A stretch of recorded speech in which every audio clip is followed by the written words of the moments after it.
திருச்சிற்றம்பலம். தெய்வ சேக்கிழார் பெருமான் திருவடிகள் போற்றி போற்றி. ஐயா, நாம சிவனடியார்னு சொல்லிக்கிறோங்க ஐயா, சைவர்னு சொல்லிக்கிறோம், தென்னியூர் பேசுறோம், உத்தராகண்ட் பேசுறோம். ஆனா நம்ம தவத்தினில் நிக்கோரா இல்லையா அப்படின்னு எதை வச்சு தெரிஞ்சுக்கலாம் அப்படின்னாங்க ஐயா. சாமியை கும்பிடுவது பேசிக் நிலைங்கய்யா, அது தவம் தான். அந்த தவம் அதிகமாகி அடுத்த நிலைக்கு கொண்டு போகுது பார்த்தீங்களா, அதுதான் தவத்தின் நிக்கோர்னு பேருங்க. அப்ப அது எப்படி தெரிஞ்சுக்கிறது, நாம எப்படி தவத்தில் மிக்கோர் ஆகிறது அப்படின்னா, பரமாச்சாரியார வழிபாடு பண்ணினா தவத்தில் மிக்கோர் ஆகலாங்க.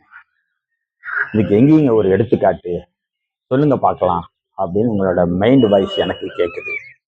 சொல்றேன் கேளுங்க. மாதொரு பாகனாருக்கு வழி அடிமை செய்யும் வேதியர் குலத்தில் தோன்றும் மேம்படு சடையனாருக்கு ஏதமில் கற்கும் வாழ்க்கை மன இசையானியார்வார் ஈதகன்று உலகம் உய்ய திரு அவதாரம் செய்தவர் எம்பெருமான் நம்பி ஆரூரார். அவர் சொல்றார் ஆசிரியர் பெருமான் தெய்வ சேக்கிழார்,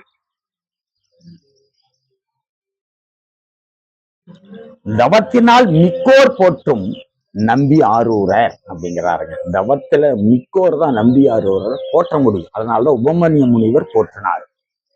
அப்ப நாம நம்பியாரூரையும் பரமாச்சாரியர்களாகிய நால்வர் பெருமக்களையும் ஆசிரியரான தெய்வ சேக்கிழாரையும் கும்பிடுவதற்கு தவத்தில் மிக்கோரா இருக்கணும். அப்பதான் கும்பிட முடியுங்க, இல்லைன்னா முடியாது. அப்ப மேம்பட்ட நிலையை அடையணும்னா நீங்க வழிபாடு பரமாச்சாரியார வழிபாடு பண்ணுவதுதான் சிறந்த ஒரு மேம்பட்ட நிலை. ஆரம்ப நிலை சாமி கும்பிட்றோம், எல்லாரும் கும்பிட்றாங்க. நாம் அது மேம்பட்டு நிற்கணும் அப்படின்னா பரமாச்சாரியார் வழிபாடு பண்ணணுங்க.